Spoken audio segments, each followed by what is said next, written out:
Hay historias que han viajado miles de años para llegar hasta ti.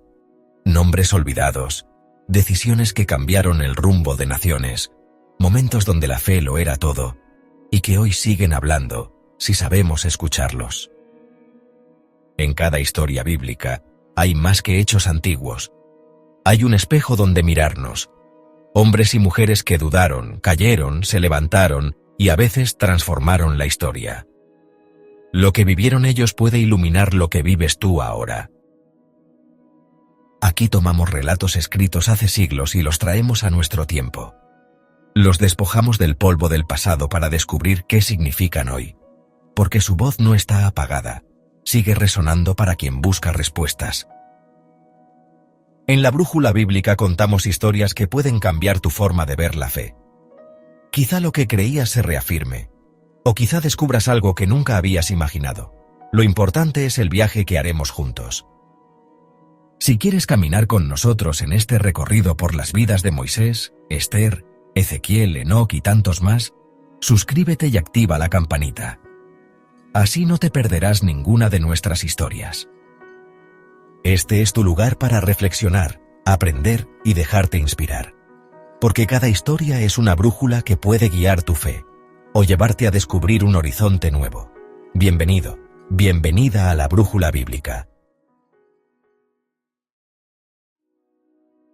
El mensajero Cadenas. La Odisea de Pablo. De perseguidor de Cristo a prisionero de su evangelio. En las bulliciosas calles de Tarso, una de las grandes metrópolis del mundo antiguo, creció un hombre llamado Saulo, de la tribu de Benjamín. Su identidad estaba arraigada en dos mundos opuestos. Era un ciudadano romano por nacimiento, con todos los privilegios que ello conllevaba. Pero sobre todo, era un judío celoso de la más estricta observancia. Su educación fue de élite, y lo formó en la cumbre del pensamiento teológico de su época. Fue un fariseo, instruido a los pies del gran Gamaliel. Su conocimiento de la ley de Moisés y de las tradiciones rabínicas era vasto, profundo y meticuloso. Para él, la piedad no era una opción, sino una vocación, una búsqueda incansable de la santidad que lo llevó a considerar la ley como el único camino hacia Dios. Su vida era una impecable observancia, y su reputación, la de un hombre de convicciones inquebrantables, un fariseo de fariseos. Saulo no era un hombre de medias tintas. Su corazón latía al ritmo de un celo implacable, una fuerza interior que lo impulsaba a defender con todo su ser lo que consideraba la verdad absoluta de su fe. El celo de Saulo, sin embargo, no era un celo por el poder o la riqueza, sino por la pureza de su herencia espiritual. Vio la creciente comunidad de creyentes en Jesús como una herejía que amenazaba con corromper el corazón del judaísmo. La idea de que el Mesías, el Hijo de Dios, pudiera ser un carpintero crucificado, un hombre que no había derrotado a Roma y que no había restaurado el reino terrenal de Israel, era una blasfemia insoportable para su intelecto fariseo.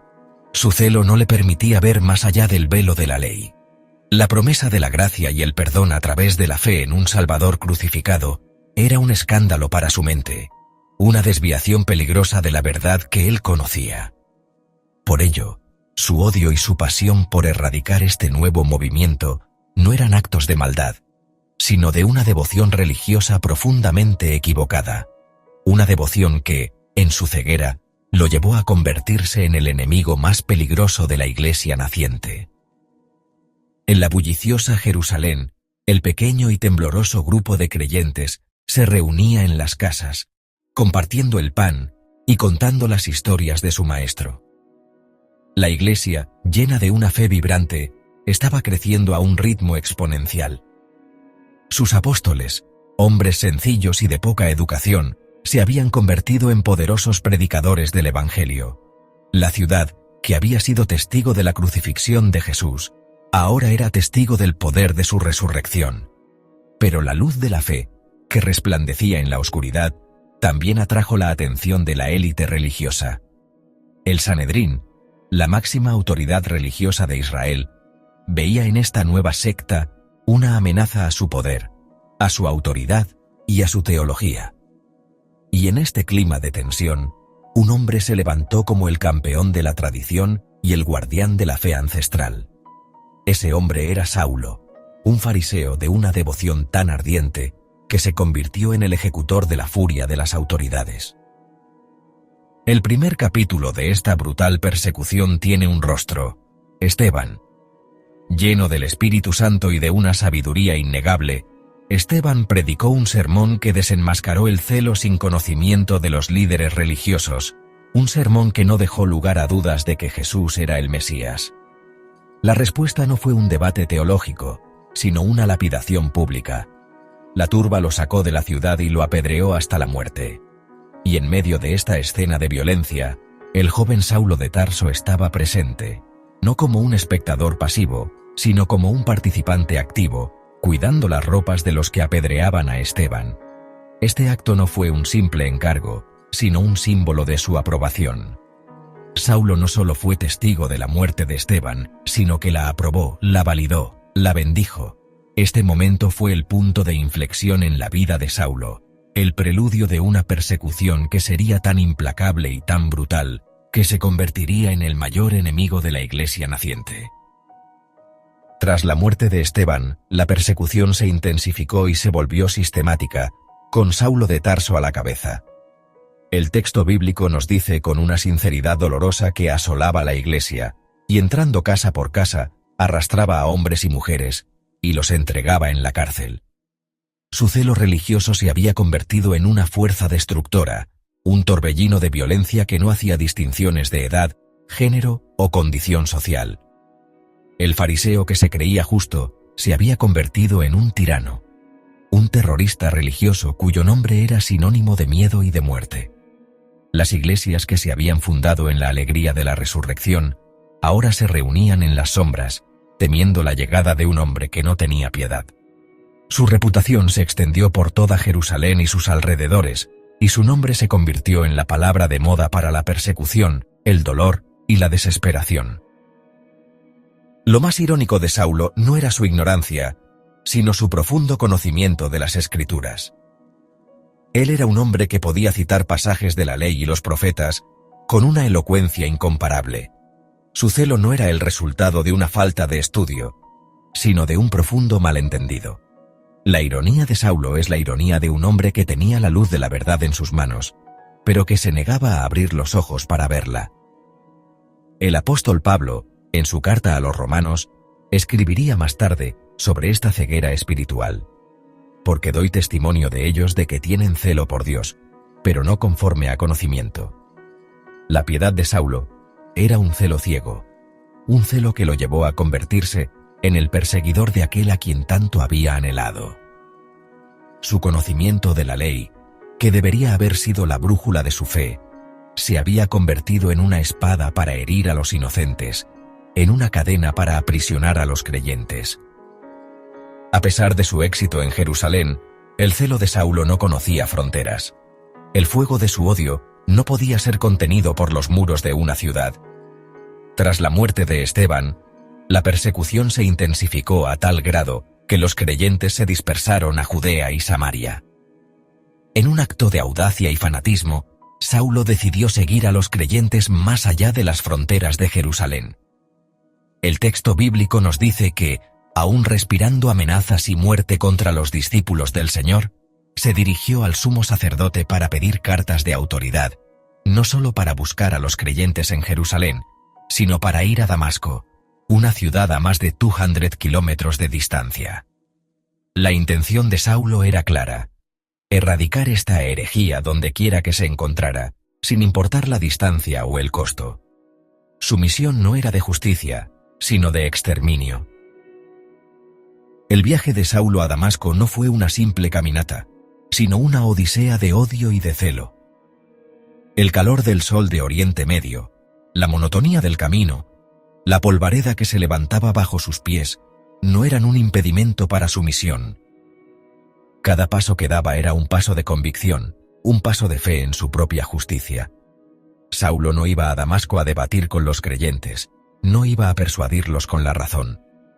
Iba a arrestarlos, a encadenarlos y a llevarlos de regreso a Jerusalén para ser juzgados. Su corazón estaba lleno de una furia que no tenía límites, una furia que lo consumía, una furia que lo llevó a creer que estaba haciendo la voluntad de Dios. La brutalidad de su misión, la crueldad de sus intenciones, eran el combustible que lo mantenía en marcha, el fuego que lo llevaba a destruir todo lo que tocaba. El nombre de Saulo de Tarso era sinónimo de miedo en la comunidad cristiana. En la ciudad de Damasco, los creyentes vivían con el temor constante de su llegada. Las noticias de su persecución en Jerusalén se habían esparcido como un reguero de pólvora, y su reputación lo precedía. El nombre de Saulo no era solo el de un hombre, sino el de un terror. La desesperación de la comunidad cristiana en Damasco era palpable, un miedo que se sentía en cada reunión, en cada oración, en cada acto de fe. Sabían que no había escapatoria de la ira de este fariseo.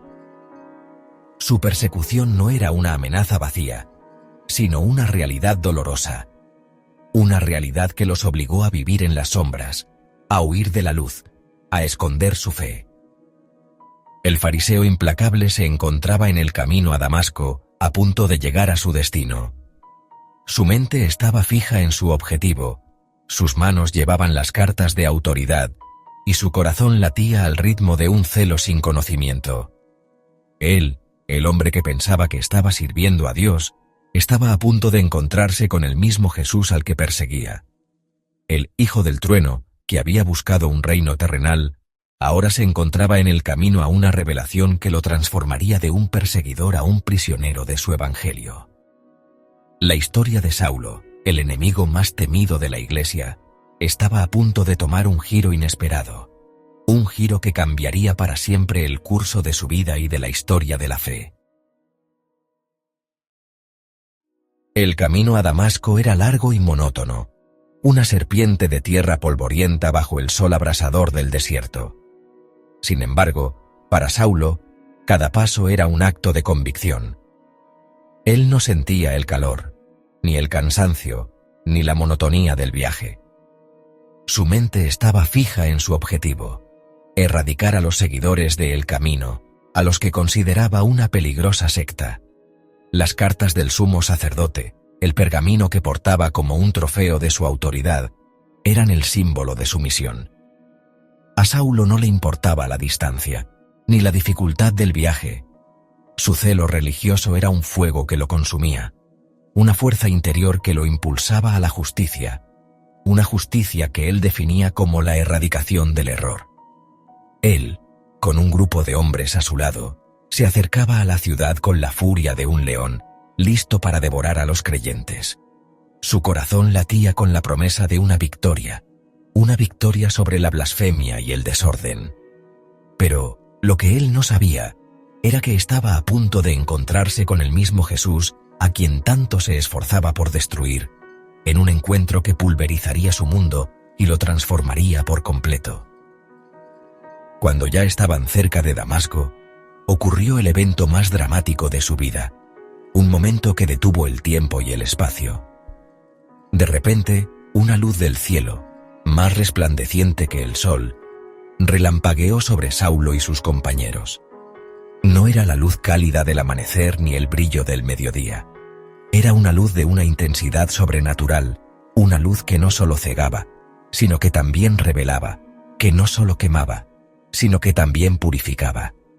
Esta fuerza divina fue tan poderosa que derribó a Saulo al suelo, un acto físico que simbolizaba la caída de su orgullo, de su teología y de su propia justicia. El hombre que se había creído en la cima de la rectitud se encontró postrado en el polvo, ciego y desorientado.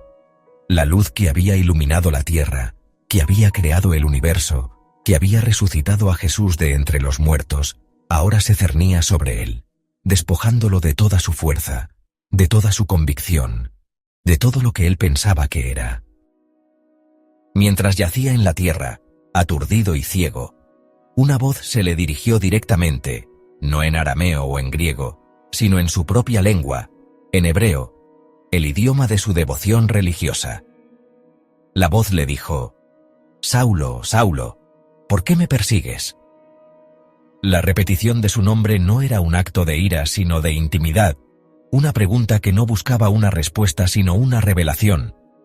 Era el eco de la voz de Dios que había llamado a los profetas, y ahora se dirigía al hombre que los perseguía.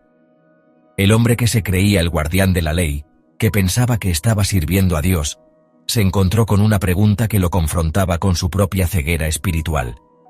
La pregunta era un dardo en su corazón, un golpe que lo obligó a reconsiderar toda su vida, toda su teología, toda su misión. La persecución de los creyentes no era solo una cuestión de justicia legal, sino un asunto personal con el mismo Jesús.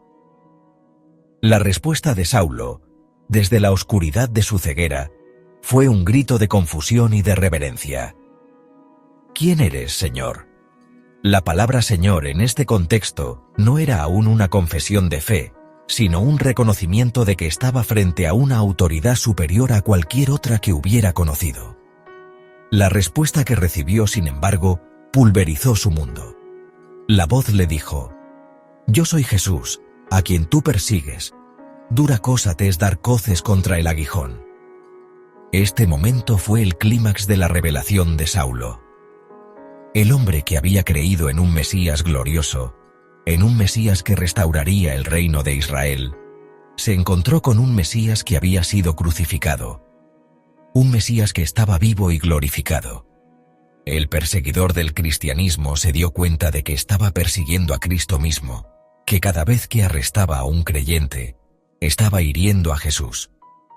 La lección era clara. El cristianismo no era una herejía, sino el cuerpo de Cristo en la tierra, y cada vez que lo asolaba, asolaba al mismo Hijo de Dios. La experiencia fue tan personal y tan íntima que los hombres que lo acompañaban no pudieron comprenderla. El texto bíblico nos dice que los que iban con Saulo se pararon atónitos, oyendo a la verdad la voz, mas no viendo a nadie. Oyeron el sonido, pero no entendieron el significado. Vieron la luz, pero no recibieron la revelación. La experiencia de Saulo no fue una experiencia grupal, sino una confrontación íntima y personal con el Hijo de Dios. Sus compañeros se quedaron asombrados y mudos, incapaces de procesar lo que acababa de suceder. La experiencia, en su incomprensión, se convirtió en una prueba irrefutable de que lo que le había sucedido a Saulo no era una alucinación o un ataque del demonio, sino una revelación de Dios.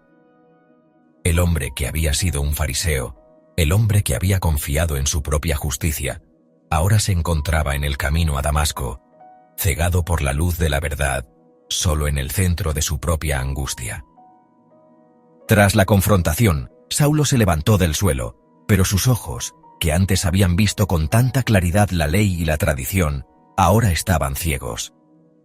El hombre que había caminado con tanta confianza y autoridad, ahora necesitaba que lo guiaran de la mano. Los hombres que lo habían acompañado, los que habían sido testigos de su celo y su convicción, ahora tenían que guiarlo a la ciudad como a un niño. Esta ceguera no fue una maldición, sino una bendición, un símbolo de su ceguera espiritual. El hombre que se había creído en la cima de la justicia, se dio cuenta de que había estado ciego todo el tiempo, que la ley que tanto amaba no lo había llevado a la verdad, sino a la oscuridad. La ceguera de Saulo no fue un castigo, sino una purificación, un momento de profunda humildad, un momento de profunda introspección. Una vez en Damasco, Saulo se hospedó en una casa de la calle llamada Recta. Pasó 3 días en la oscuridad, sin comer ni beber. Este periodo de ayuno no fue una penitencia, sino un tiempo de profunda reevaluación. El hombre que había tenido todas las respuestas, que había confiado en su propia justicia, ahora se encontraba en un estado de completa impotencia. En la oscuridad, Saulo pudo ver su propio corazón, su propio orgullo, su propia ceguera. El hombre que había perseguido a la iglesia con tanta saña, ahora oraba en la oscuridad de una habitación, esperando la guía de Dios. Las promesas de la ley, la tradición de sus padres, la justicia que había creído poseer, todo se había desvanecido. En la oscuridad, Saulo fue confrontado con la verdad. Él no era un campeón de la fe, sino un enemigo de Dios. Mientras Saulo esperaba en la oscuridad, Dios le dio una visión a un discípulo en Damasco llamado Ananías. La visión no fue un simple sueño, sino una orden directa. Levántate y ve a la calle que se llama Derecha, y busca en casa de Judas a uno llamado Saulo de Tarso, porque he aquí, él ora. La reacción de Ananías fue de terror. Él, como todos los creyentes, había oído hablar de la brutalidad de Saulo. Le dijo a Dios: Señor, he oído de muchos acerca de este hombre, cuántos males ha hecho a tus santos en Jerusalén, y aún aquí tiene autoridad de los principales sacerdotes para prender a todos los que invocan tu nombre. La duda de Ananías no era una falta de fe, sino una manifestación de un miedo legítimo. Su hesitación reflejaba el terror que Saulo había infundido en la comunidad, un terror que ahora Dios estaba a punto de disipar. La respuesta de Dios a Ananías fue la clave de la transformación de Saulo. Ve, porque instrumento escogido me es este, para llevar mi nombre en presencia de los gentiles, y de reyes, y de los hijos de Israel. Con esta declaración, Dios le reveló a Ananías que Saulo no era un enemigo, sino un apóstol, un mensajero, un instrumento en las manos de Dios. Ananías, obedeciendo el mandato de Dios, se dirigió a la casa de Judas. Al entrar, puso sus manos sobre Saulo y le dijo las palabras que sellarían su transformación. Hermano Saulo, el Señor Jesús, que se te apareció en el camino por donde venías, me ha enviado para que recibas la vista y seas lleno del Espíritu Santo. El perseguidor de la Iglesia fue recibido con amor y gracia. Al instante, le cayeron de los ojos como escamas y recibió al instante la vista, y levantándose, fue bautizado. La ceguera física y la ceguera espiritual se curaron en el mismo momento. El hombre que había venido a Damasco con furia, ahora se encontraba en la ciudad como un hombre nuevo, un hombre lleno del Espíritu Santo. Tras su bautismo, Saulo se quedó con los discípulos en Damasco por algunos días, y de inmediato predicaba a Cristo en las sinagogas, diciendo que éste era el Hijo de Dios. El perseguidor de la Iglesia se había convertido en un evangelista, el enemigo más temido en el apóstol más grande de la historia. La historia de Saulo, el que había huido de la luz, se había convertido en la historia de Pablo, el que había sido cegado por la luz. El encuentro con el Señor resucitado en el camino a Damasco había pulverizado el mundo de Saulo. Su identidad como fariseo, su estatus como celoso defensor de la ley y su misión como perseguidor de la Iglesia se habían desmoronado en un instante. El hombre que había llegado a Damasco con la furia de un león ahora se encontraba en la ciudad como un cordero. La revelación que había recibido era tan profunda y su transformación tan radical que no podía regresar a su antigua vida. El camino de regreso a Jerusalén era imposible. Su presencia allí sería una amenaza para la comunidad judía que lo había comisionado, y un peligro para la comunidad cristiana que lo veía como un enemigo. Pablo, el recién convertido, comprendió que no podía construir su nueva identidad sobre las ruinas de su pasado. Necesitaba un tiempo de aislamiento y de aprendizaje, un tiempo para asimilar la revelación que había recibido. Por ello, en lugar de regresar a Jerusalén, se retiró a los desiertos de Arabia, un lugar de soledad y de introspección, un lugar donde Dios forjó a los profetas. La estancia de Pablo en el desierto de Arabia, aunque no se describe con detalle en el libro de los Hechos, es mencionada por él mismo en su carta a los Gálatas, 1:17. Este periodo, que duró aproximadamente 3 años, no fue un exilio, sino un retiro espiritual.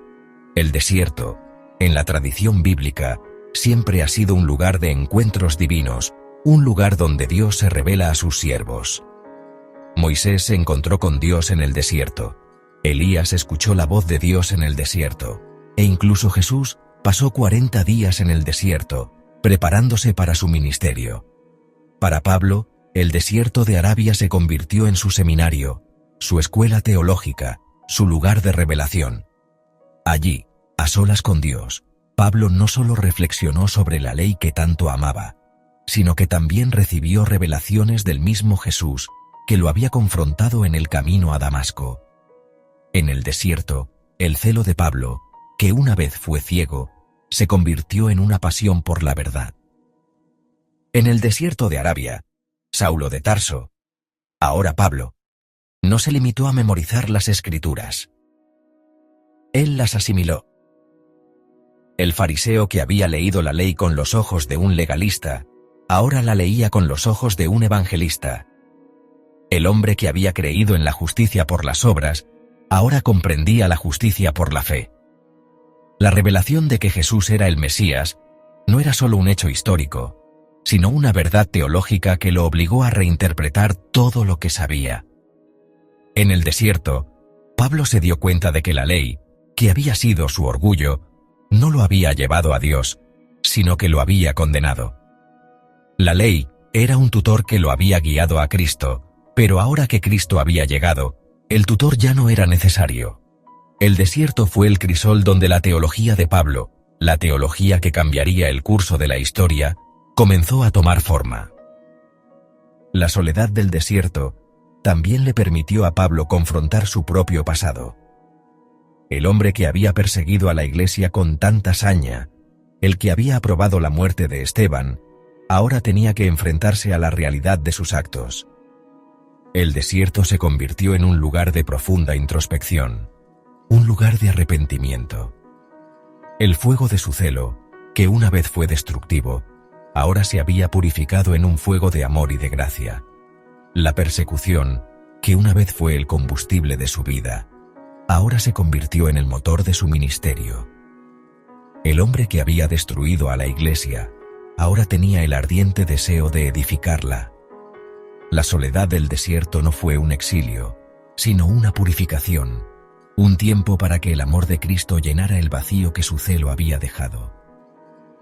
Tras su estancia en Arabia, Pablo regresó a Damasco, donde comenzó a predicar de nuevo.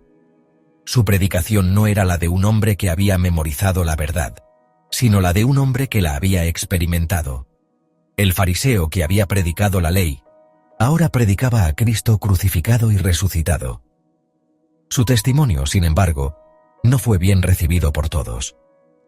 Los judíos de Damasco, que se habían sorprendido de que el implacable perseguidor se hubiera convertido en un predicador, se enojaron tanto con su mensaje que se unieron para matarlo. El mismo celo que había impulsado a Pablo, ahora se manifestaba en los que lo perseguían. El que había sembrado el viento de la persecución, ahora cosechaba la tormenta del odio.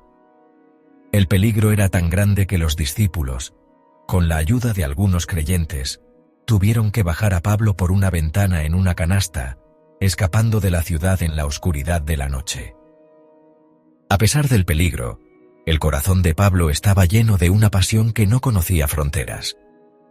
Tras su escape de Damasco, se dirigió a Jerusalén para conocer a Pedro. Sin embargo, su presencia en la ciudad, 3 años después de su conversión, no fue bien recibida por la comunidad cristiana. Los creyentes, que aún recordaban al hombre que los había perseguido, no podían creer que él hubiera cambiado. El miedo y la desconfianza se apoderaron de ellos. En este momento de profunda soledad, un hombre llamado Bernabé, un hombre de profunda bondad, se levantó en defensa de Pablo. Bernabé lo tomó, lo llevó a los apóstoles y les contó cómo Pablo había visto al Señor en el camino y cómo había predicado con valentía en Damasco. Gracias a Bernabé, el perseguidor de la Iglesia fue aceptado en la comunidad y su ministerio comenzó a tomar forma. La aceptación de Pablo en la comunidad cristiana de Jerusalén fue el preludio de su ministerio. Durante 15 días se quedó con Pedro, y la comunión entre ellos fue un momento de profunda bendición. El pescador de Galilea y el fariseo de Tarso, 2 hombres de orígenes tan diferentes, se unieron por una misma fe, por un mismo amor, por un mismo Señor. La comunión con los apóstoles no fue un simple encuentro, sino una ratificación de su ministerio, una confirmación de que la revelación que había recibido en el desierto era verdadera. El hombre que había sido un enemigo de la Iglesia, ahora se había convertido en un pilar de la fe. La predicación de Pablo en Jerusalén, sin embargo, no fue bien recibida. Al igual que en Damasco, los judíos que no creían en Cristo se enojaron tanto con su mensaje que buscaron matarlo. La amenaza era tan grande que los hermanos tuvieron que enviarlo a Tarso, su ciudad natal. La salida de Pablo de Jerusalén no fue un fracaso, sino una estrategia para preservar su vida y su ministerio. A pesar de los peligros, el corazón de Pablo estaba lleno de una pasión que no conocía fronteras. El hombre que había sido un perseguidor, ahora era un perseguido. El desierto, que había sido un lugar de profunda introspección, ahora se convertía en un lugar de profundo peligro, un lugar donde el ministerio de Pablo comenzaría a tomar forma. El viaje de Pablo a Tarso no fue un retroceso en su fe, sino un tiempo de preparación para su próximo capítulo. En su ciudad natal, el fariseo que había sido un terrorista religioso, ahora se encontraba en la ciudad como un hombre de Dios. El desierto de Arabia, que había sido su escuela, se había convertido en el crisol de su fe. El hombre que había buscado un reino terrenal, ahora buscaba el reino de Dios. El fuego de su celo, que una vez fue destructivo, ahora se había convertido en un fuego de amor por la verdad, un fuego que lo llevaría a predicar el Evangelio a las naciones. La historia de Pablo en el desierto no es la de un hombre que era perfecto, sino la de un hombre que, a través de su fracaso y su arrepentimiento, se convirtió en un apóstol de la gracia. El tiempo de aprendizaje en el desierto había preparado a Pablo para un ministerio que superaría todas las expectativas. El hombre que había sido un perseguidor, ahora se había convertido en el apóstol de los gentiles, un apóstol que llevaría el Evangelio a los confines de la tierra. El desierto de Arabia, que había sido su escuela teológica, se había convertido en la base de su ministerio. La historia de Saulo, el fariseo implacable, había llegado a su fin. La historia de Pablo, el mensajero de las cadenas, el prisionero de su evangelio, estaba a punto de comenzar. El desierto, que había sido un lugar de soledad, ahora se convertía en un lugar de profundo significado, un lugar donde el apóstol del amor, la gracia y la verdad fue forjado. El tiempo de espera en Tarso fue un período de maduración para Pablo. La quietud de su ciudad natal, que una vez fue el epicentro de su educación farisea, ahora se convertía en un refugio para su nueva vida en Cristo. Durante este tiempo, la iglesia en Antioquía de Siria comenzó a florecer, y sus líderes buscaron a alguien que pudiera enseñarles y guiarlos. El mismo hombre que había sido el perseguidor más temido, ahora se había convertido en un pilar de la fe. Bernabé, que había defendido a Pablo en Jerusalén, lo encontró en Tarso y lo llevó a Antioquía. Allí, juntos, pasaron un año entero, enseñando a la multitud. Fue en esta ciudad donde los seguidores de Jesús fueron llamados cristianos por primera vez, un nombre que se convertiría en el símbolo de su identidad. La quietud de Tarso se había convertido en el preludio de un ministerio que superaría todas las expectativas, un ministerio que llevaría el Evangelio a las naciones, el primer grito del apóstol a un mundo que lo había rechazado. La iglesia de Antioquía era un faro de esperanza, un crisol de diferentes culturas, un lugar donde los judíos y los gentiles se reunían en una misma fe. El Espíritu Santo, que soplaba con fuerza en esta comunidad, los impulsó a una nueva misión. Un día, mientras ayunaban y oraban, el Espíritu les dijo: «Apartadme a Bernabé y a Saulo para la obra a que los he llamado». Este no fue un llamado de la Iglesia, sino un mandato del Espíritu Santo. La elección de Saulo, el exfariseo, para llevar el Evangelio a los gentiles, fue un acto de gracia y de profundo significado. La Iglesia, obedeciendo la voz de Dios, puso sus manos sobre ellos y los envió, dando inicio a lo que se conoce como el primer viaje misionero de Pablo. El hijo del trueno que había buscado un reino terrenal, ahora se había convertido en el mensajero del reino de Dios. un reino que no conocía fronteras. El viaje de Pablo y Bernabé comenzó en Seleucia, un puerto cercano a Antioquía, donde se embarcaron en un viaje a Chipre. A su llegada, la primera persona que los escuchó fue el procónsul Sergio Paulo, un hombre inteligente y de mente abierta. El procónsul, que buscaba la verdad, los llamó para que le hablaran de la palabra de Dios. Sin embargo, su encuentro se vio interrumpido por un hechicero judío llamado Bar Jesús o Elimas, un hombre que con su magia y sus falsas profecías intentó desviar al procónsul de la fe. La confrontación entre Pablo y Elimas no fue solo un debate teológico, sino una batalla espiritual, una batalla entre la verdad y el engaño. Pablo, lleno del Espíritu Santo, confrontó a Elimas con una fuerza que no conocía fronteras. Sus palabras no fueron un simple regaño, sino una profecía que se cumpliría en el instante. En un acto de audacia y de autoridad espiritual, Pablo, con una mirada penetrante, le dijo a Elimas: «Oh, lleno de todo engaño y de toda maldad, hijo del diablo, enemigo de toda justicia, ¿no cesarás de trastornar los caminos rectos del Señor?» Inmediatamente después de estas palabras, la mano del Señor vino sobre Elimas y lo hirió con ceguera temporal. El hechicero, que se había creído en la cima del poder, se encontró de repente en la oscuridad, ciego y desorientado. El procónsul Sergio Paulo, al ver lo que había sucedido, creyó maravillado de la doctrina del Señor. Este milagro, sin embargo, no fue el único. Fue un símbolo de la transformación de Pablo. El hombre que había sido cegado en el camino a Damasco, ahora era un instrumento de Dios para cegar a los enemigos de la verdad. La ceguera de Elimas fue un recordatorio de que el celo de Pablo, que una vez fue ciego, ahora era una fuerza para la luz. De Chipre, Pablo y Bernabé se dirigieron a la región de Galacia, una zona de profundos contrastes, de diferentes culturas y religiones. Allí, en la ciudad de Antioquía de Pisidia, Pablo predicó en la sinagoga un sermón que resume el corazón de su teología. Comenzó con la historia de Israel, desde la esclavitud en Egipto hasta la llegada del Mesías, y concluyó con la resurrección de Jesús.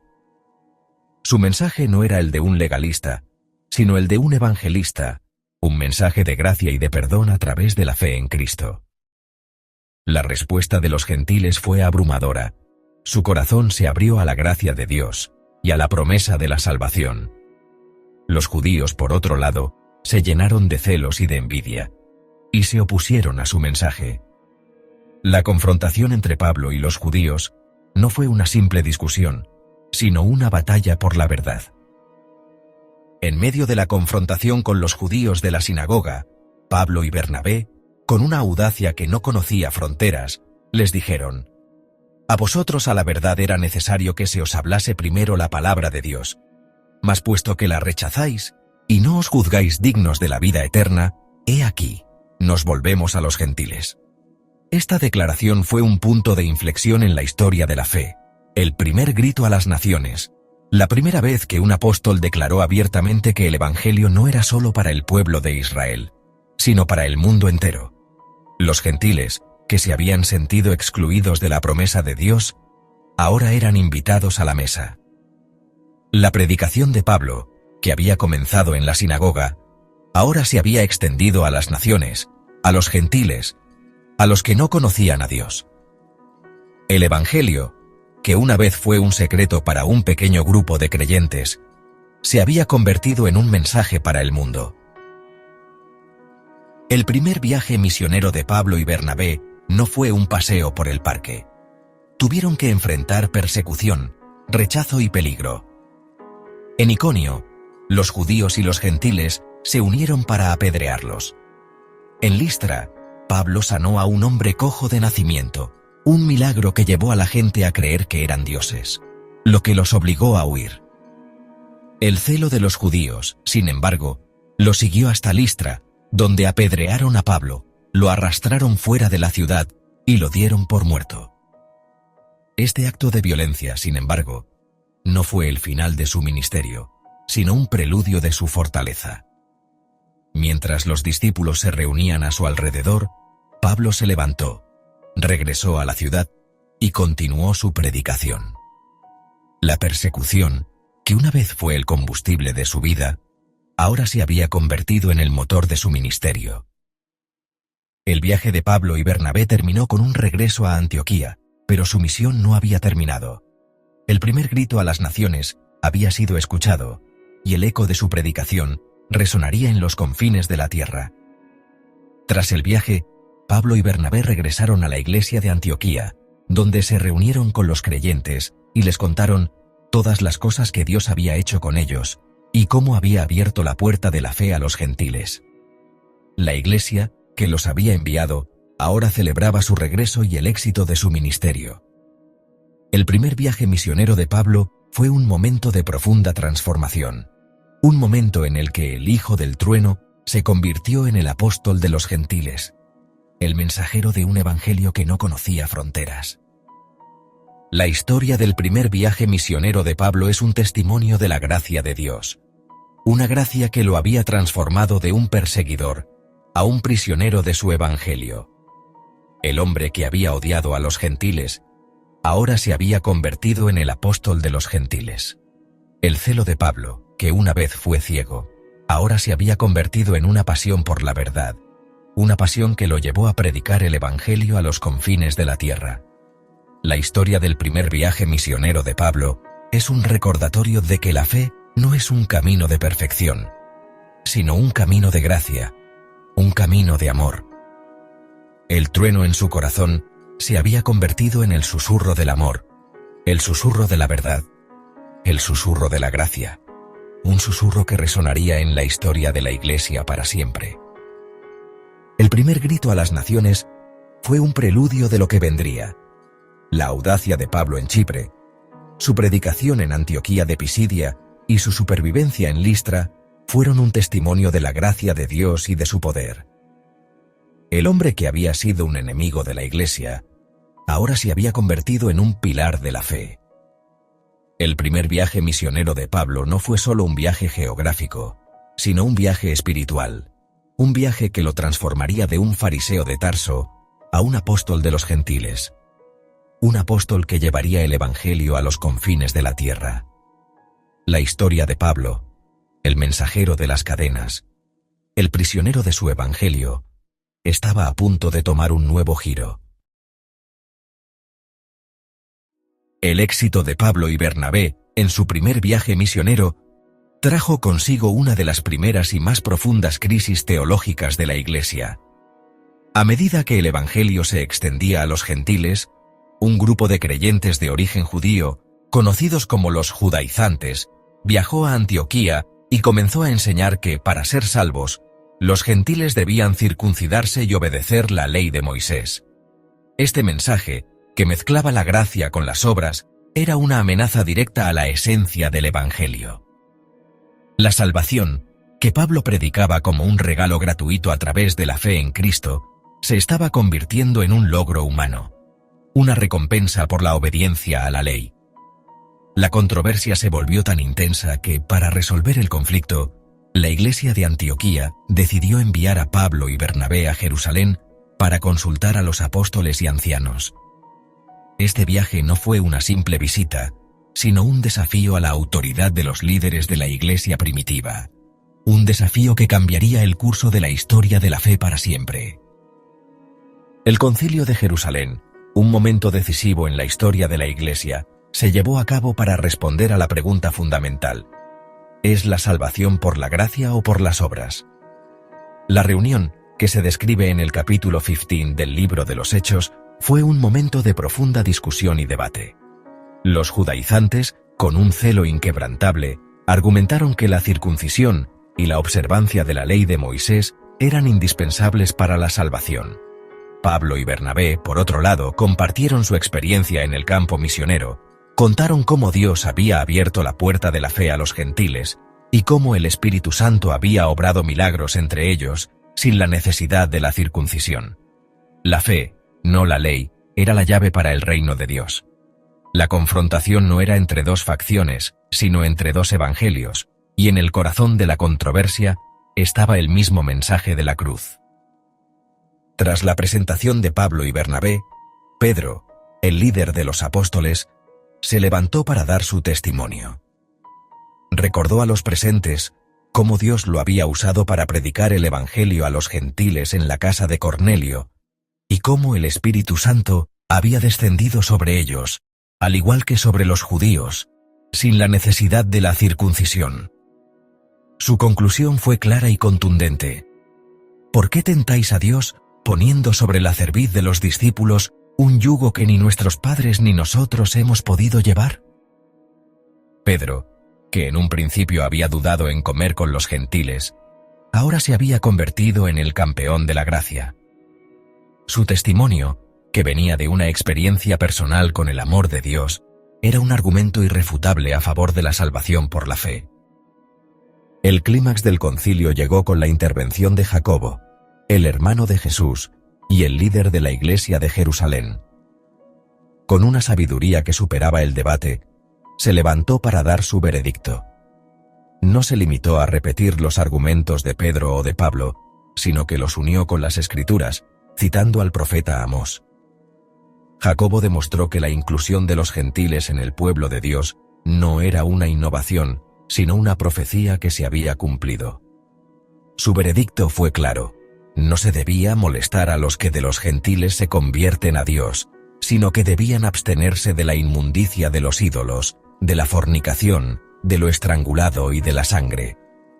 El concilio, con una sola voz, aprobó el veredicto de Jacobo, sellando la victoria de la gracia sobre la ley. La salvación era por la fe, no por las obras. La decisión del Concilio de Jerusalén fue un momento de profunda transformación para la Iglesia. El mensaje de la gracia, que había sido el corazón del ministerio de Pablo, ahora era la teología oficial de la comunidad. La ley de Moisés, que había sido el orgullo de los fariseos, se había convertido en un tutor que había guiado a la humanidad a Cristo. La circuncisión, que había sido un símbolo de la identidad de Israel, se había convertido en un símbolo de la libertad en Cristo. La decisión del concilio no fue el final del conflicto, sino el comienzo de una nueva era. El Evangelio, que una vez fue un mensaje para el pueblo de Israel, se había convertido en un mensaje para el mundo entero. Un mensaje de gracia, de amor, de perdón y de vida eterna. Sin embargo, el desafío de la gracia no terminó en Jerusalén. Tras el concilio, Pablo regresó a Antioquía, donde tuvo una confrontación directa y pública con Pedro. Pedro, que en un principio había comido con los gentiles, comenzó a retirarse de ellos por miedo a los judaizantes. Este acto de hipocresía fue una amenaza directa a la verdad del Evangelio, y Pablo no pudo permanecer en silencio. Cuando vi que no andaban rectamente conforme a la verdad del Evangelio, dije a Pedro delante de todos: si tú, siendo judío, vives como los gentiles y no como judío, ¿por qué obligas a los gentiles a judaizar? La confrontación de Pablo con Pedro no fue un acto de ira, sino un acto de amor por la verdad, una defensa del Evangelio de la gracia, un Evangelio que no conoce fronteras, un Evangelio que nos libera del pecado y de la culpa, un Evangelio que nos da vida eterna. La confrontación de Pablo con Pedro es un recordatorio de que la verdad del Evangelio es más importante que la reputación de los apóstoles. Pedro, el líder de la Iglesia, el apóstol de los judíos, se había equivocado, y Pablo, el apóstol de los gentiles, lo había corregido. Este acto de humildad de Pedro y de valentía de Pablo es un testimonio de la gracia de Dios, una gracia que no se basa en la reputación, sino en la verdad. La confrontación, que en un principio pudo haber dividido a la Iglesia, se convirtió en un momento de purificación, un momento en el que la verdad del Evangelio se reafirmó, un Evangelio que no conoce fronteras, un Evangelio que nos libera del pecado y de la culpa. Tras el Concilio de Jerusalén, Pablo se embarcó en su segundo viaje misionero, un viaje que lo llevaría a predicar en Grecia.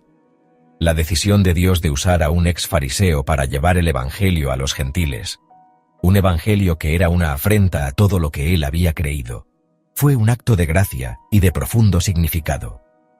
La teología de Pablo, que se había forjado en el desierto de Arabia, ahora se había convertido en la teología de la Iglesia. El Concilio de Jerusalén no solo había resuelto un conflicto teológico, sino que también había liberado a la Iglesia de la esclavitud de la ley, un yugo que ni los padres ni los apóstoles habían podido llevar. La victoria de la gracia en Jerusalén fue el preludio de un evangelio que cambiaría el curso de la historia. El viaje de Pablo y Bernabé, el Concilio de Jerusalén, la confrontación con Pedro, todos estos eventos fueron parte de un plan divino, un plan para que el evangelio de la gracia se extendiera a los confines de la tierra. La historia de Pablo, el que había perseguido a la Iglesia, ahora era la historia de un hombre que, a través de su conversión y su ministerio, había demostrado que la salvación es por la gracia, no por las obras.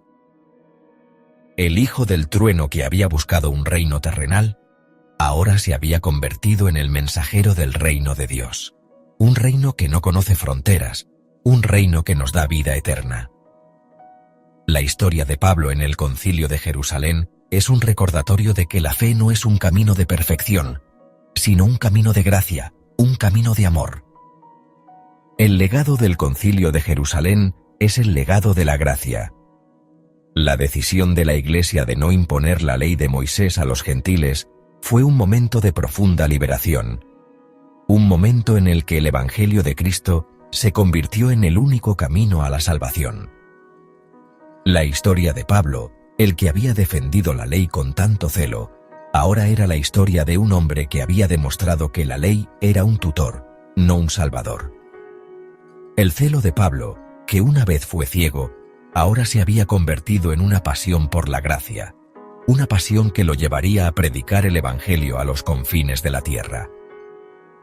El Concilio de Jerusalén, un momento de profunda controversia, se convirtió en un momento de profunda unidad. La vida de Pablo, una vez, dominada por su celo fariseo, se había transformado en una misión incansable de predicar el Evangelio. Sin embargo, su éxito no lo eximió de las tribulaciones.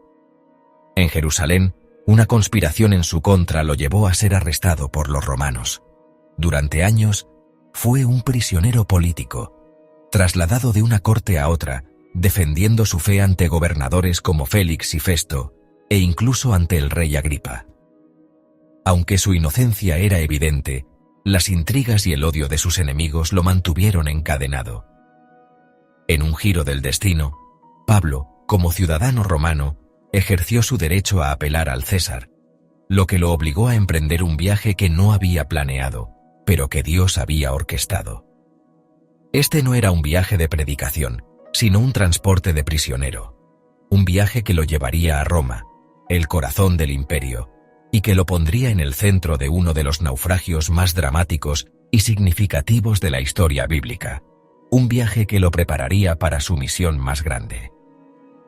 El viaje a Roma comenzó en una nave que navegaba a lo largo de las costas de Asia Menor. Pablo, junto a otros prisioneros, fue puesto bajo la custodia de un centurión llamado Julio, un hombre que, a pesar de sus responsabilidades, mostró a Pablo una consideración inusual. Pablo no era un prisionero común. Su calma, su sabiduría y su fe eran evidentes para todos los que lo rodeaban. La nave, sin embargo, no era un barco de pasajeros, sino una embarcación de carga, y las condiciones eran precarias. A medida que el otoño se acercaba, los vientos del Mediterráneo se volvieron más peligrosos, y el viaje se convirtió en una travesía llena de peligros. La sabiduría de los marineros, que se basaba en la experiencia y en el conocimiento de los vientos, se enfrentó a un desafío que solo la gracia de Dios podría superar. El destino del viaje, sin embargo, no estaba en manos de los marineros, sino en las manos de Dios, que tenía un plan para su siervo. En medio de esta travesía, el conocimiento de Pablo, un hombre que había navegado el Mediterráneo varias veces, se unió a su intuición profética. El barco llegó a un puerto seguro en la isla de Creta, llamado Buenos Puertos, pero el lugar no era ideal para pasar el invierno. Los marineros y el centurión, Ansiosos por llegar a un puerto más grande, consideraron zarpar de nuevo. Fue en ese momento que Pablo, con un profundo sentido de lo que estaba por venir, les dio una advertencia solemne. Varones, veo que la navegación va a ser con perjuicio y mucha pérdida, no solo del cargamento y de la nave, sino también de nuestras vidas. Sin embargo, el centurión confió más en el piloto y en el dueño de la nave que en el prisionero. Este acto de arrogancia humana y falta de fe en la sabiduría de Pablo sellaría el destino de la embarcación. Un naufragio que se convertiría en uno de los momentos más importantes del ministerio del apóstol, una lección de que la fe, no la experiencia, es la única brújula segura en el mar de la vida. Tras la advertencia de Pablo, el barco zarpó de nuevo, confiando en su conocimiento y experiencia. Pero poco después de dejar el puerto, el viento de un Euroclidón, un fuerte viento del noreste, se levantó con una furia incontrolable.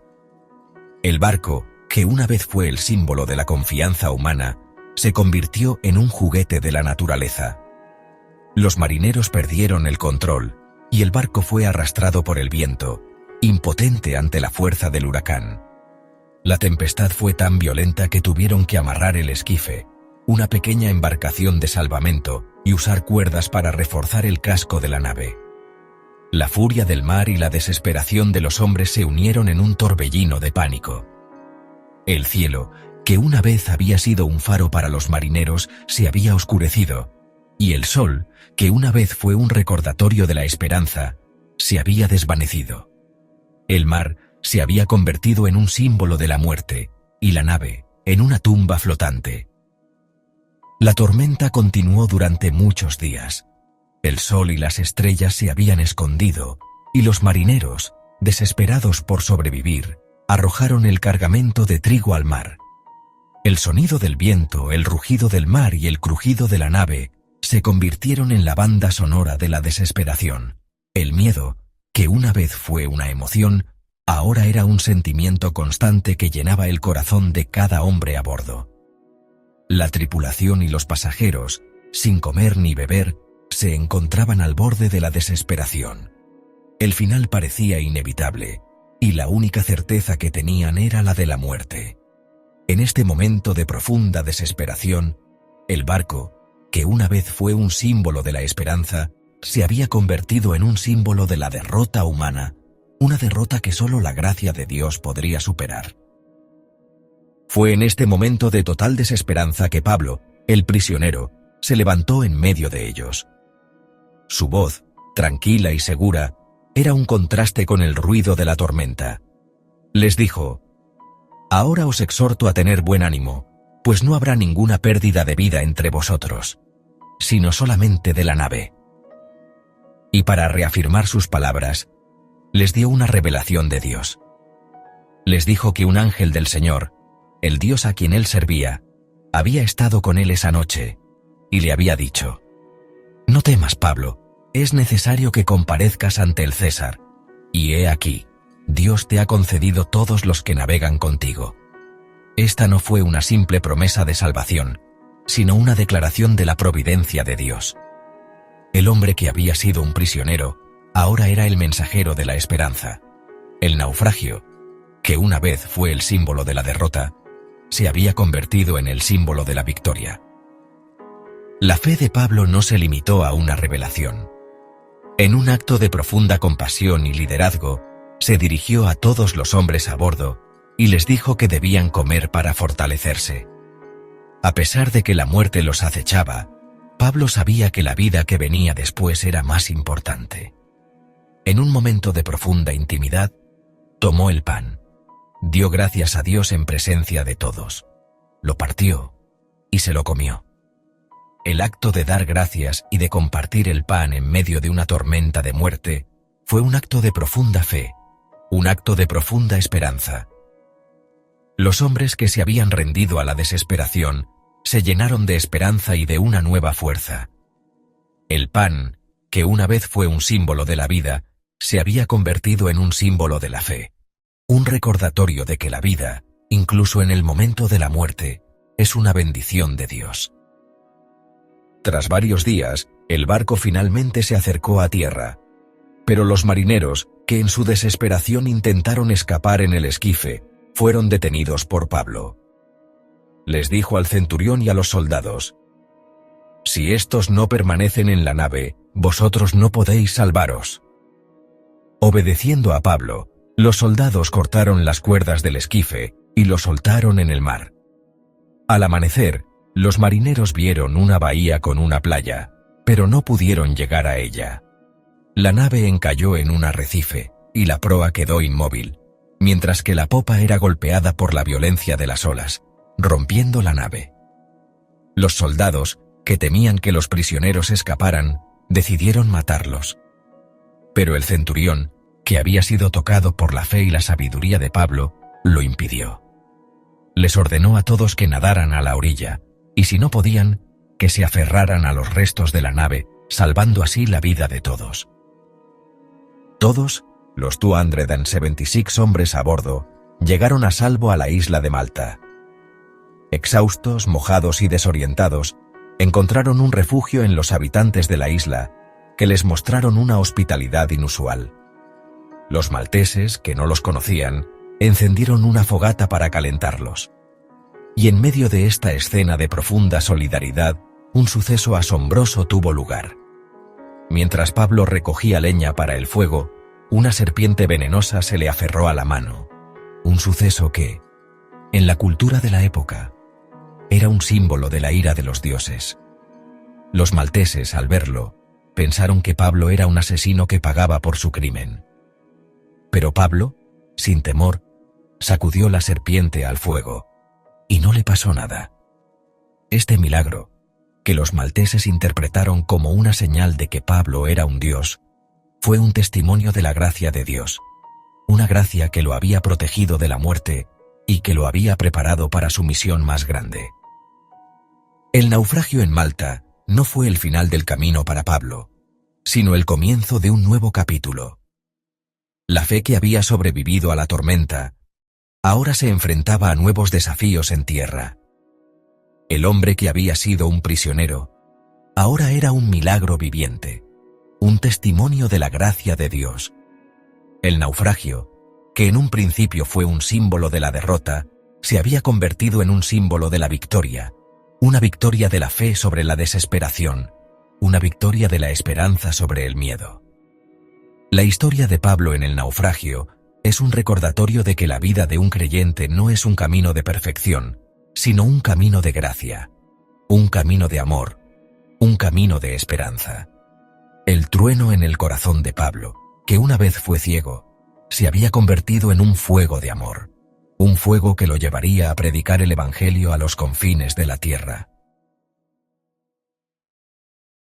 El viaje de Pablo a Roma, que comenzó con un naufragio, culminó en un encadenamiento. No era la libertad que esperaba, pero era la voluntad de Dios. Al llegar a Roma, no fue arrojado a un calabozo, sino que se le permitió vivir en una casa alquilada bajo la supervisión de un soldado romano, al que estaba atado con una cadena. Esta cadena, que para cualquier otro habría sido un símbolo de vergüenza y de derrota, para Pablo se convirtió en un símbolo de su ministerio. Sus cadenas no lo silenciaron, sino que se convirtieron en un púlpito. El apóstol, que había predicado con libertad por todo el Mediterráneo, ahora predicaba con una cadena atada a su muñeca.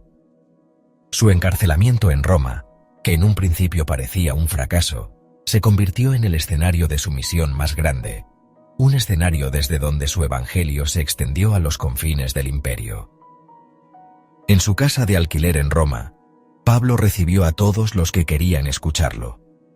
Su primera audiencia fueron los líderes de la comunidad judía local, a quienes les predicó sobre el reino de Dios y les dio testimonio de Jesús. Algunos creyeron, otros no. La división, que había sido una constante en su ministerio, se manifestó una vez más. Pero a pesar del rechazo de algunos, la puerta de su casa permaneció abierta.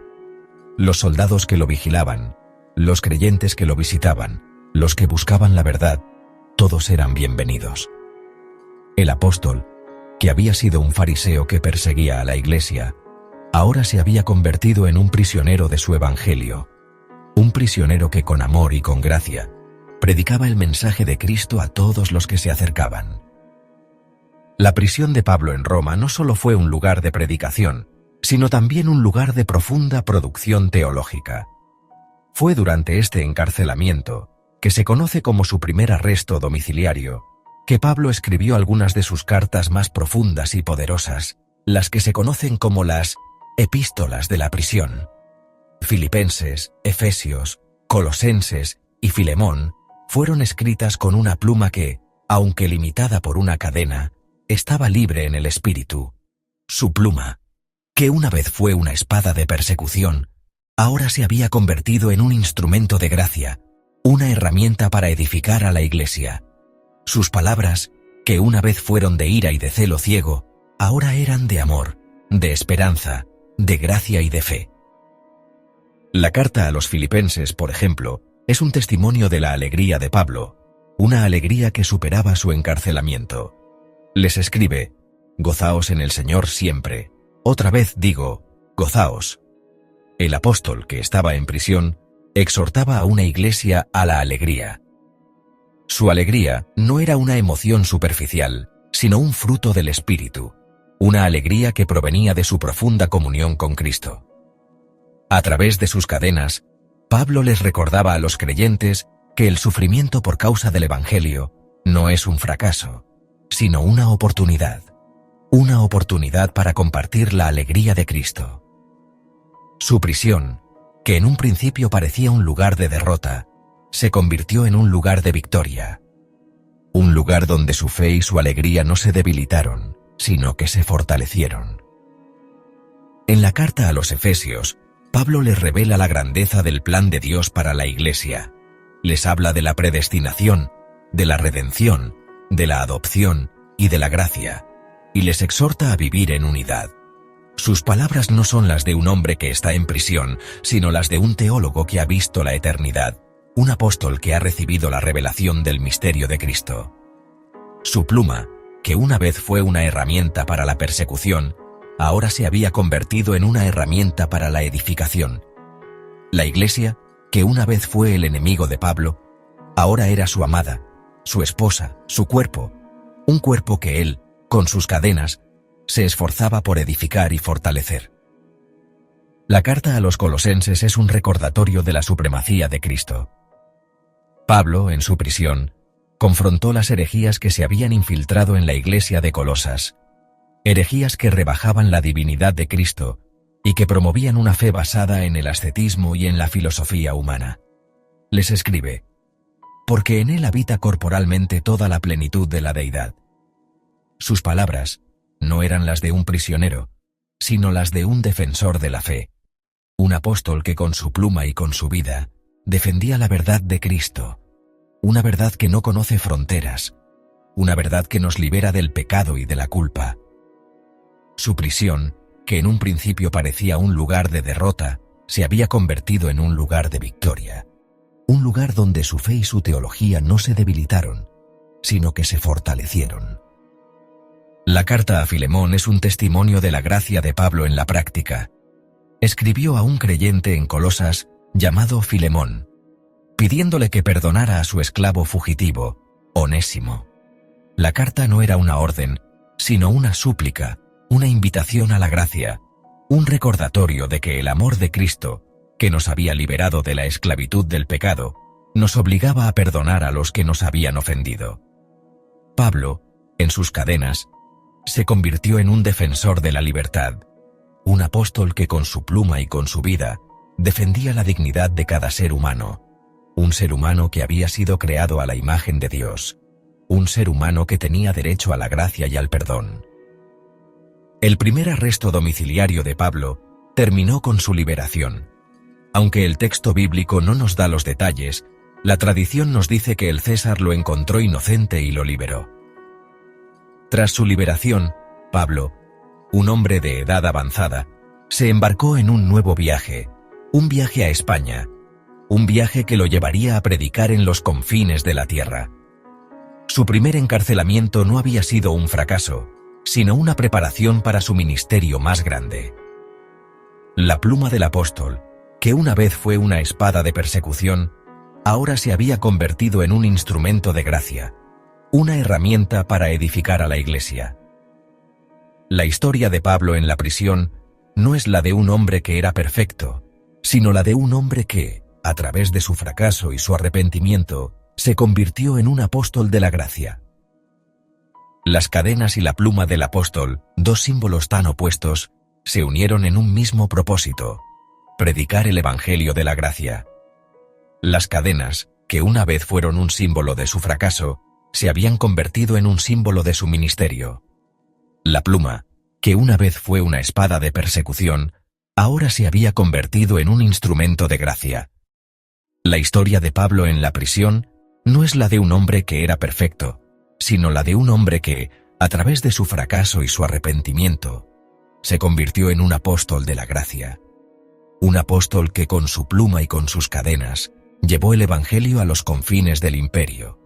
Un Evangelio que nos libera del pecado y de la culpa. El legado de Pablo en la prisión es el legado de la gracia. Las cartas que escribió en su cautiverio son un testimonio de su fe, un testimonio de su esperanza, un testimonio de su amor. El hombre que había sido un perseguidor, ahora se había convertido en un prisionero de su Evangelio, un prisionero que con su pluma y con sus cadenas llevó el Evangelio a los confines de la tierra, un Evangelio que nos libera del pecado y de la culpa. El trueno en el corazón de Pablo, que una vez fue ciego, se había convertido en un fuego de amor, un fuego que lo llevaría a predicar el Evangelio a los confines de la tierra. La historia de Pablo en la prisión es un recordatorio de que la fe no es un camino de perfección, sino un camino de gracia, un camino de amor. El último capítulo de la vida de Pablo no fue un final tranquilo, sino un clímax dramático.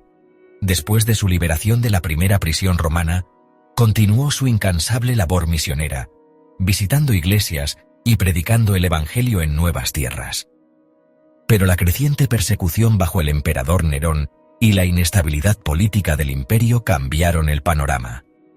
En algún momento, fue arrestado de nuevo, esta vez sin el estatus de arresto domiciliario. Fue arrojado a una celda fría y oscura, un lugar de profunda soledad y de inminente martirio. Su segundo encarcelamiento en Roma, a diferencia del primero, no era un lugar de trabajo, sino un lugar de espera, una espera que culminaría con el fin de su carrera terrenal y el comienzo de su recompensa celestial. El segundo encarcelamiento de Pablo, que se describe en la segunda carta a Timoteo, fue un tiempo de profunda soledad. El apóstol, que había viajado por el mundo y había conocido a miles de personas, se encontraba ahora solo, abandonado por muchos. En su carta a Timoteo, escribe con una tristeza profunda: Demas me ha desamparado, amando este mundo, y se ha ido a Tesalónica. Sus amigos, por miedo a la persecución o por el amor al mundo, lo habían abandonado. En la oscuridad de su celda, el apóstol no se rindió a la desesperación, sino que se aferró a la esperanza. La soledad, que en un principio parecía un castigo, se había convertido en una oportunidad para reflexionar sobre su vida, sobre su ministerio y sobre su fe. Fue en esta celda fría y oscura que Pablo escribió su última carta, su testamento espiritual a su amado hijo Timoteo. Sus palabras no son las de un hombre que está al borde de la desesperación, sino las de un padre que está a punto de dejar un legado. Le exhorta a Timoteo a ser fiel al Evangelio, a predicar la palabra, a soportar el sufrimiento y a resistir las herejías. Sus palabras son un recordatorio de que el ministerio no es un camino de gloria, sino un camino de sacrificio, un camino de fidelidad, un camino de amor. El apóstol, que había sido el maestro de muchos, ahora se había convertido en el mentor de uno, un mentor que, con sus últimas palabras, le dejaba un legado de fe, de esperanza y de amor. En esta última carta, Pablo, con una profunda humildad, hace un recuento de su vida. He peleado la buena batalla, he acabado la carrera, he guardado la fe. Estas palabras no son las de un hombre que se jacta, sino las de un hombre que se ha rendido a la gracia de Dios. El apóstol, que una vez fue un perseguidor implacable, ahora se había convertido en un soldado de Cristo, un soldado que había peleado la buena batalla. El hombre que había confiado en su propia justicia, ahora confiaba en la gracia de Dios. El hombre que había corrido la carrera de la ley, ahora había corrido la carrera de la fe, una carrera que, a pesar de sus fracasos y sus cadenas, había guardado la verdad de Cristo. A pesar de la tristeza de su soledad, el corazón de Pablo estaba lleno de una esperanza que no conocía fronteras. Escribe a Timoteo: por lo demás, me está guardada la corona de justicia, la cual me dará el Señor, juez justo, en aquel día. Y no solo a mí, sino también a todos los que aman su venida. Esta no fue una simple promesa de recompensa, sino una declaración de la justicia de Dios. Una justicia que no se basa en las obras, sino en la gracia. La corona de justicia, que era el premio para los que habían corrido la carrera con fidelidad, no era solo para Pablo, sino para todos los que amaban la venida de Cristo. El apóstol, que había sido un hombre de celo ciego, ahora se había convertido en un hombre de amor, un amor que se manifestaba en la esperanza de un nuevo cielo y de una nueva tierra. La historia de Pablo, que comenzó con la violencia de la persecución y las cartas del sumo sacerdote, terminó con la pluma de un prisionero y un testamento espiritual. La vida del apóstol, que había sido un testimonio de la gracia de Dios, culminó con una muerte que se convirtió en un símbolo de la victoria de la fe. Según la tradición, Pablo fue decapitado en Roma bajo el emperador Nerón. Su muerte no fue un fracaso, sino una coronación, el final de su carrera terrenal y el comienzo de su recompensa celestial. El hombre que había sido un enemigo de la Iglesia, ahora se había convertido en el apóstol más grande, un apóstol que con sus palabras y con su vida, había demostrado que la fe es la única brújula segura en el mar de la vida, un faro de esperanza en la oscuridad. La historia de Pablo, el hijo del trueno, no fue la de un hombre perfecto, sino la de un hombre que, a través de sus fracasos y sus arrepentimientos, se convirtió en un apóstol de la gracia. El celo de Pablo, que una vez fue ciego, se había convertido en una pasión por la verdad, una pasión que lo llevó a predicar el Evangelio a los confines de la tierra. Su vida fue un testimonio de la gracia transformadora de Jesús, una gracia que lo había convertido de un perseguidor en un prisionero de su Evangelio. La historia de Pablo, el mensajero de las cadenas, el prisionero de su Evangelio, es un recordatorio de que el amor de Jesús es capaz de transformar los corazones más duros y los temperamentos más volátiles. El legado de Pablo es el legado de la gracia. Sus cartas, que escribiera en prisión, en la soledad, en la desesperación, son un testamento de su fe, un testamento de su esperanza, un testamento de su amor. El hombre que había sido un perseguidor, ahora se había convertido en un prisionero de su Evangelio, un prisionero que con su pluma y con sus cadenas llevó el Evangelio a los confines de la tierra, un Evangelio que nos libera del pecado y de la culpa. El trueno en el corazón de Pablo, que una vez fue ciego, se había convertido en un fuego de amor, un fuego que lo llevaría a predicar el Evangelio a los confines de la tierra. La historia de Pablo es un recordatorio de que la fe no es un camino de perfección, sino un camino de gracia, un camino de amor. La vida de Pablo, que comenzó con un celo ciego y una persecución implacable, terminó con la esperanza de una corona de justicia. El hombre que había sido un enemigo de la Iglesia, ahora se había convertido en el apóstol más grande, un apóstol que con sus palabras y con su vida había demostrado que la fe es la única brújula segura en el mar de la vida, un faro de esperanza en la oscuridad. La historia de Pablo es un recordatorio de que la gracia de Dios es más grande que nuestro pecado, que su amor es más fuerte que nuestra debilidad y que su perdón es más profundo que nuestro arrepentimiento. Y así, con una profunda convicción, Pablo se preparó para su muerte. El que había temido a la muerte de los creyentes, ahora se enfrentaba a la suya con una fe inquebrantable. El final de su carrera no fue un final triste, sino un final glorioso. El hombre que había sido un fariseo, el que había perseguido a la iglesia, el que había sido cegado en el camino a Damasco, ahora se había convertido en un mártir, un testigo de la verdad, un ejemplo de la gracia. El final de su carrera fue el comienzo de una nueva vida, una vida que no tenía fin, una vida que se vivía en la presencia de Dios. El final de su carrera fue un recordatorio de que la fe no es un camino de perfección, sino un camino de gracia, un camino de amor.